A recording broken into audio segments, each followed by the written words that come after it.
আসসালামু আলাইকুম। কথা বলবো হাদী ভাইকে নিয়ে। আসলে হাদী ভাইকে যে মর্মান্তিক হত্যাকাণ্ড ঘটিয়েছে, আসলে এটার সাথে রাজনৈতিকভাবে কতটুকু আ জড়িয়ে আছে এই বিষয়টা আপনারা অবশ্যই জানতে পারতেছেন। আসলে হাদী ভাইকে নিয়ে রাজনৈতিক কোনো গেম খেলা হচ্ছে কিনা এটা নিয়ে কিন্তু আসলে অবশ্যই সংশয় আমার মনে হচ্ছে। কেননা ওইভাবে কোনো তার চিকিৎসা নিয়ে কিন্তু আসলে রেজাল্ট পাওয়া যাচ্ছে না। আ একসময় ভালো একসময় খারাপ। আসলে হাদী ভাই কি আদৌ আমাদের মাঝে ফিরে আসবেন কি ফিরে আসবেন না?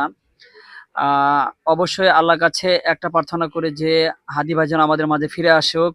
আপনারা অবশ্যই দোয়া করবেন যেন হাদী ভাই আমাদের মাঝে আগের মতো ফিরে আসুক এবং দেশের জন্য, মানুষের জন্য কথা বলবে, কাজ করবে। আ আর রাজনৈতিক কোনো গেম খেলা হচ্ছে কিনা এই মতামতটা অবশ্যই আপনাদের কাছে আমার থাকবে।